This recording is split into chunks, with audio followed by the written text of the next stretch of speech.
By this time in the season, area farmers are getting anxious to start field work, and on a few occasions, they've been able to get seeds in the ground. This year, of course, Mother Nature is pushing back the planting dates. Jody Kurzman reports it's just another challenge in a year filled with obstacles for farmers and ranchers.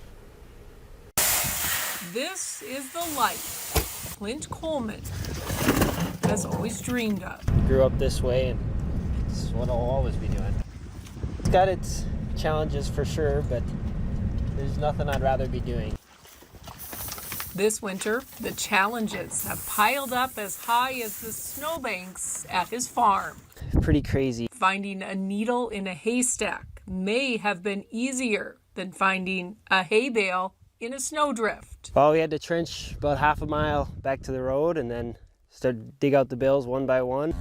The Colemans are set to start calving on April 20th. Really happy we bumped it back this year. They pushed calving back because of what happened last April. We had 200 to 300 calves during those blizzards. Of course, there are always a few calves that come early. It happens. They'll weather the storm here near the warm barns. They're looking pretty good. As he cares for the cattle, Clint can't help thinking of the crops he should be planting. We should be working on air seeders and sprayers and starting to think about getting seed treated and all that stuff, but we can't even get to our air seeders. Those air seeders are buried under several feet of snow. The Colemans aren't the only ones pushing field work back.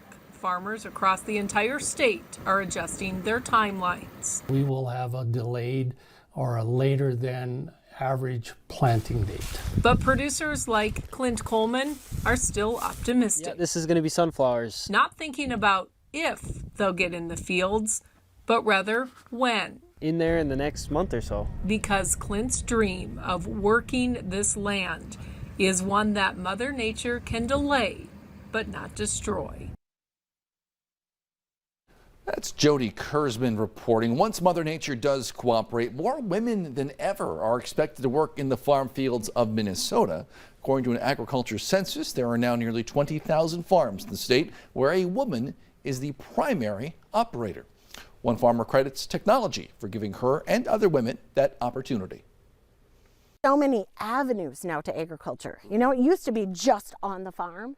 Well, now there's so much more. The farm is always busy. It is nice to be able to be your own boss. USDA Agriculture Census estimates that women are also the primary decision makers on nearly 60% of farms and ranches in Minnesota. And to stay ahead of conditions all spring, make sure you have the VNL Weather app on your phone. You can download and use it for free. Just search VNL Weather in your app store. It's spring football season.